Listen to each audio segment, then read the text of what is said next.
तो वो अपने गांव में विकास की गंगा बहा सकता है। गांव में वो हर सुविधा दे सकता है जिसके लिए लोगों को शहर की तरफ भागना पड़ता है। सुनने में तो ये बातें बिल्कुल काल्पनिक लगती हैं, लेकिन हम आपको एक ऐसे सरपंच के बारे में बता रहे हैं जिसने इस कल्पना को सच कर दिखाया है।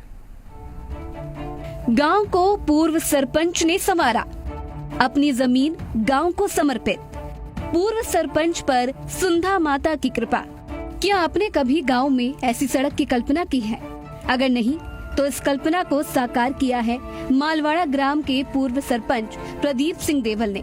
प्रदीप सिंह देवल ने अपने गांव को विकास की राह से जोड़ दिया है। मालवाड़ा भामाशाहों की नगरी है और इस गांव की सुंदरता ऐसे ही भामाशाहों की देन है। इस गांव के सरपंच प्रदीप सिंह देवल की तरफ से गांव में करीब 3 करोड़ रुपए के विकास कार्य कराए गए हैं, जिसमें स्कूल, हॉस्पिटल और प्याऊ की सुविधा लोगों को राहत पहुंचा रही है। काफ़ी विख्यात भामाशाह हैं जिन्होंने स्कूल, हॉस्पिटल, सड़कों का निर्माण करवाया। जब पूरे जोधपुर संभाग में कहीं पे भी सड़कें नहीं थी, उस समय मालवाड़ा चौराहे से, मालवाड़ा रेलवे स्टेशन से लेके मालवाड़ा गांव तक भामाशाहों ने सड़क का निर्माण करवाया था। प्रदीप सिंह ने गांव के विकास के लिए अपनी जमीन भी भेंट कर दी और ग्रामीणों के लिए जोधपुरी पत्थर वाली सड़क का निर्माण कराया।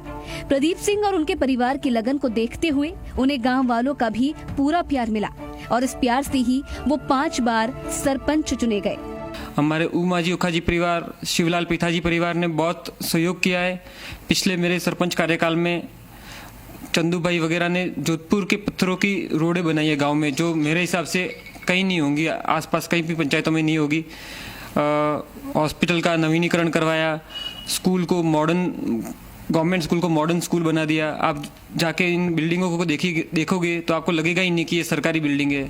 प्रदीप सिंह के बड़े दादा ठाकुर दुर्जन सिंह साल 1962 में स्वतंत्र पार्टी से विधायक चुने गए। जब राज्य में कांग्रेस की सरकार बनने में एक वोट की कमी दिखाई थी तो दुर्जन सिंह ने अपना कीमती वोट देकर मोहनलाल सुखाड़िया को मुख्यमंत्री बनने में मदद की। क्षेत्र में 5 साल विधायक रहने के बाद ठाकुर दुर्जन सिंह ने राजनीति से संन्यास ले लिया और सुंधा माता की सेवा में लग गए। सुंधा माता ट्रस्ट में 20 साल तक अध्यक्ष पद पर रहते हुए शराब और बलि जैसी कुप्रथा पर रोक लगाई। साथ ही माता के मंदिर को एक बड़े पर्यटन क्षेत्र के रूप में विकसित किया। ठाकुर दुर्जन सिंह के पुत्र अमर सिंह साल 1982 से 1988 तक रानीवाड़ा पंचायत समिति के प्रधान भी रह चुके हैं। उन्होंने इस बार कोरोना काल में भी गरीबों की मदद में कोई कमी नहीं छोड़ी। जिस गांव के सरपंच रहे प्रदीप सिंह पूरे गांव को ही अपना परिवार मानते हैं। उस गांव की तस्वीर मालवाड़ा जैसी ही दिखती है और वहां ऐसे ही विकास की गंगा बहती है। बबलू मीणा, जी मीडिया, जालौर।